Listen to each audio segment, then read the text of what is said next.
بسم اللہ الرحمن الرحیم۔ اعوذ باللہ من الشیطان الرجیم، بسم اللہ الرحمن الرحیم۔ السلام علیکم۔ آج آپ کا میزبان ڈاکٹر کاشف بشیر تفہیم القرآن سیریز کی قسط نمبر 336 کے ساتھ آپ کے سامنے حاضر خدمت ہے، جس میں ہم انشاءاللہ العزیز سورہ شعراء کی آیت نمبر 160 سے لے کر 175 تک کا ترجمہ اور تفسیر آپ کے سامنے پیش کریں گے، اور اس حصے کا موضوع ہے قصہ قوم لوط علیہ السلام۔ بسم اللہ الرحمن الرحیم۔ کذبت قوم لوط المرسلین۔ ترجمہ: لوط علیہ السلام کی قوم نے رسولوں کو جھٹلایا۔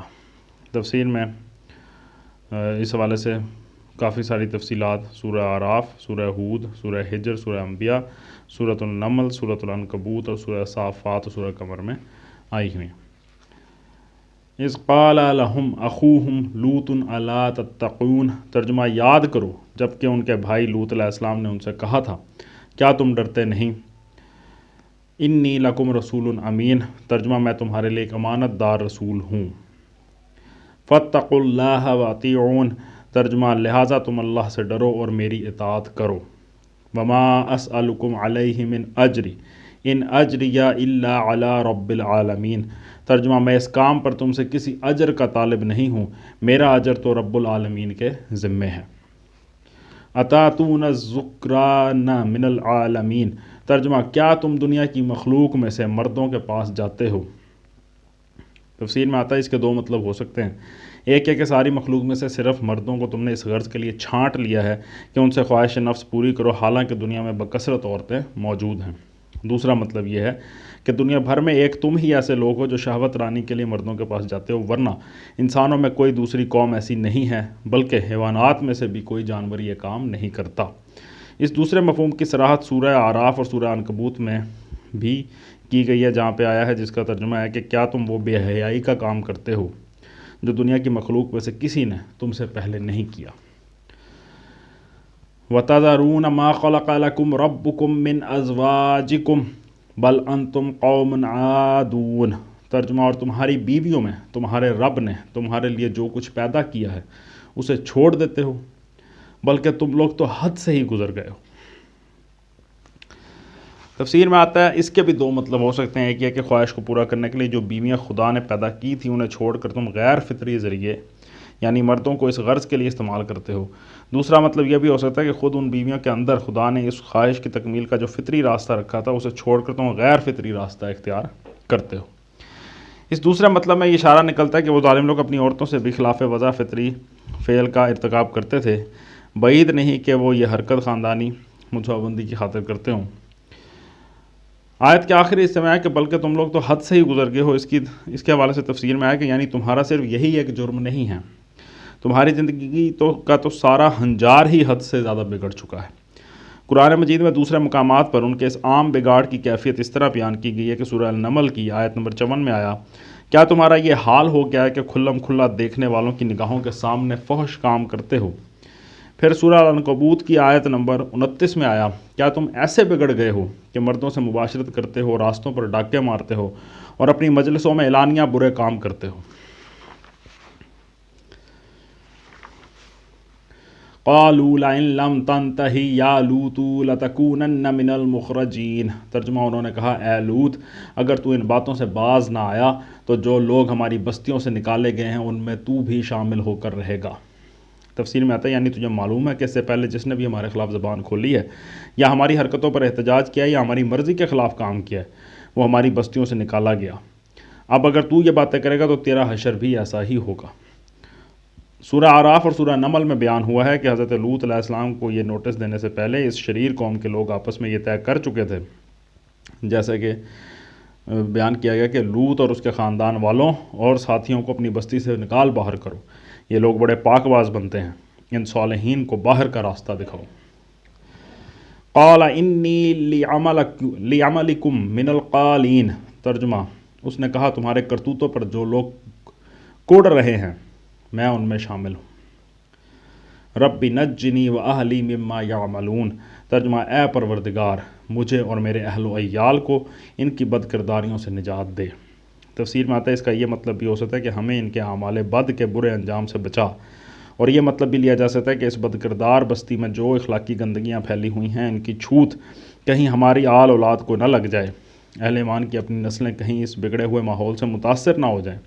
اس لیے اے پروردگار ہمیں اس ہر وقت کے عذاب سے نجات دے جو اس ناپاک معاشرے میں زندگی بسر کرنے سے ہم پر گزر رہا ہے۔ فَنَجَّيْنَاهُ وَأَهْلَهُ أَجْمَعِينَ إِلَّا عَجُوزًا فِي الْغَابِرِينَ۔ ترجمہ آخر کار ہم نے اسے اور اس کے سب اہل و عیال کو بچا لیا بجز ایک بڑھیا کے جو پیچھے رہ جانے والوں میں تھی۔ تفسیر میں آتا ہے اس سے مراد حضرت لوط علیہ السلام کی بیوی ہے۔ سورہ تحریم میں حضرت نوح علیہ السلام اور حضرت لوط علیہ السلام کی بیویوں کے متعلق فرمایا گیا ہے آیت نمبر 10 میں کہ یہ دونوں عورتیں ہمارے دو صالح بندوں کے گھر میں تھیں مگر انہوں نے ان کے ساتھ خیانت کی، یعنی دونوں ایمان سے خالی تھیں اور اپنے نیک شوہروں کا ساتھ دینے کے بجائے ان دونوں نے اپنی کافر قوم کا ساتھ دیا۔ اسی بنا پر جب اللہ تعالیٰ نے قوم لوط علیہ السلام پر عذاب نازل کرنے کا فیصلہ فرمایا اور حضرت لوط علیہ السلام کو حکم دیا کہ اپنے اہل و عیال کو لے کر اس علاقے سے نکل جائیں، تو ساتھ ہی یہ بھی ہدایت فرما دی کہ اپنی بیوی کو ساتھ نہ لے جاؤ، جیسا کہ سورہ ہود کی آیت نمبر 81 میں آیا کہ پس تو کچھ رات رہ اپنے اہل و عیال کو ساتھ لے کر نکل جا اور تم میں سے کوئی پیچھے پلٹ کر نہ دیکھے مگر اپنی بیوی کو ساتھ نہ لے جا، اس پر وہی کچھ گزرنی ہے جو ان لوگوں پر گزرنی ہے۔ ثم دمرنا الآخرین۔ ترجمہ پھر باقی ماندہ لوگوں کو ہم نے تباہ کر دیا۔ وَأَمْطَرْنَا عَلَيْهِمْ مَطَرًا فَسَاءَ مَطَرُ الْمُنذَرِينَ۔ ترجمہ اور ان پر برسائی ایک برسات، بڑی ہی بری بارش تھی جو ان ڈرائے جانے والوں پر نازل ہوئی۔ تفسیر میں آتا ہے اس بارش سے مراد پانی کی بارش نہیں بلکہ پتھروں کی بارش ہے۔ قرآن مجید میں دوسرے مقامات پر اس عذاب کی جو تفصیل بیان ہوئی ہے وہ یہ ہے کہ حضرت لوط علیہ السلام جب رات کے پچھلے پہر اپنے بال بچوں کو لے کر نکل گئے تو صبح پو پھٹتے ہی یکا یک ایک زور کا دھماکہ ہوا، جیسا کہ قرآن شریف میں آیا ہے کہ ایک ہولناک زلزلے نے ان کی بستیوں کو تل پٹ کر کے رکھ دیا۔ ایک زبردست آتش فشانی انفجار سے ان پر پکی ہوئی مٹی کے پتھر برسائے گئے اور ایک طوفانی ہوا سے بھی ان پر پتھراؤ کیا گیا۔ بائبل کے بیانات، قدیم یونانی اور لاطینی تحریروں، جدید زمانے کی طبقات الارضی تحقیقات اور آثار قدیمہ کے مشاہدات سے اس عذاب کی تفصیلات پر جو روشنی پڑتی ہے اس کا خلاصہ ہم درج ذیل میں کرتے ہیں۔ بحیرہ مردار یعنی جس کو ڈیڈ سی کہتے ہیں، اس کے جنوب اور مشرق میں جو علاقہ آج انتہائی ویران اور سنسان حالت میں پڑا ہوا ہے، اس میں بکثرت پرانی بستیوں کے کھنڈروں کی موجودگی پتہ دیتی ہے کہ یہ کسی زمانے میں نہایت آباد علاقہ رہا تھا۔ آج وہاں سینکڑوں برباد شدہ قریوں کے آثار ملتے ہیں، حالانکہ اب یہ علاقہ اتنا شاداب نہیں ہے کہ اتنی آبادی کا بوجھ سہار سکے۔ آثار قدیمہ کے ماہرین کا اندازہ ہے کہ اس علاقے کی آبادی و خوشحالی کا دور سن 2300 قبل مسیح سے سن 1900 قبل مسیح تک رہا ہے، اور حضرت ابراہیم علیہ السلام کے متعلق مورخین کا اندازہ یہ ہے کہ وہ 2000 برس قبل مسیح کے لگ بھگ زمانے میں گزرے ہیں۔ اس لحاظ سے آثار کی شہادت اس بات کی تائید کرتی ہے کہ یہ علاقہ حضرت ابراہیم علیہ السلام اور ان کے بھتیجے حضرت لوط علیہ السلام کے عہد ہی میں برباد ہوا ہے۔ اس علاقے کا سب سے زیادہ آباد اور سرسبز و شاداب حصہ وہ تھا جسے بائبل میں سدیم کی وادی کہا گیا ہے، جس کے متعلق بائبل کا بیان ہے کہ وہ اس سے پیشتر کہ خداوند نے سدوم اور عمورہ کو تباہ کیا، خداوند کے باغ عدن اور مصر کے مانند خوب سیراب تھی۔ پیدائش باب نمبر 13 آیت نمبر 10 میں یہ بیان ہوا ہے۔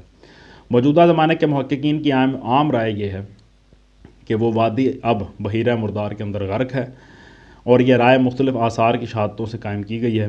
قدیم زمانے میں بحیرہ مردار جنوب کی طرف اتنا وسیع نہ تھا جتنا اب ہے۔ شرق اردن کے موجودہ شہر الکرک کے سامنے مغرب کی جانب اس بحیرے میں ایک چھوٹا سا جزیرہ نما اللسان پایا جاتا ہے۔ قدیم زمانے میں بس یہی پانی کی آخری سرحد تھی۔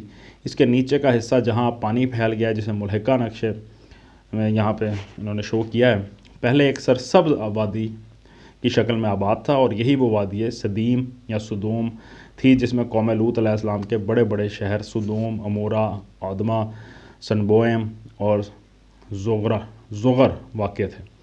2000 برس قبل مسیح کے لگ بھگ زمانے میں ایک زبردست زلزلے کی وجہ سے یہ وادی پھٹ کر دب گئی اور بحیرہ مردار کا پانی اس کے اوپر چھا گیا۔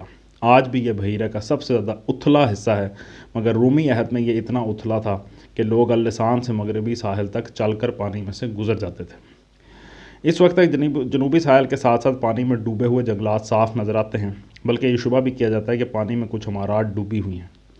بائبل اور قدیم یونانی و لاطینی تحریروں سے معلوم ہوتا ہے کہ اس علاقے میں جگہ جگہ نفت یعنی پٹرول اور اسفالٹ کے گڑھے تھے، اور بعض جگہ زمین میں سے آتش گیر گیس بھی نکلتی تھی۔ اب بھی وہاں زیر زمین پٹرول اور گیسوں کا پتہ چلتا ہے۔ طبقات الارضی مشاہدات سے اندازہ کیا گیا کہ زلزلے کے شدید جھٹکوں کے ساتھ پٹرول، گیس اور اسفالٹ زمین سے نکل کر بھڑک اٹھے اور سارا علاقہ بھگ سے اڑ گیا۔ بائبل کا بیان ہے کہ اس کی تباہی کی اطلاع پا کر حضرت ابراہیم علیہ السلام جب جبرون سے اس وادی کا حال دیکھنے آئے تو زمین سے دھواں اس طرح اٹھ رہا تھا جیسے بھٹی کا دھواں ہوتا ہے۔ ریفرنس ہے پیدائش باب نمبر 19 آیت نمبر 28۔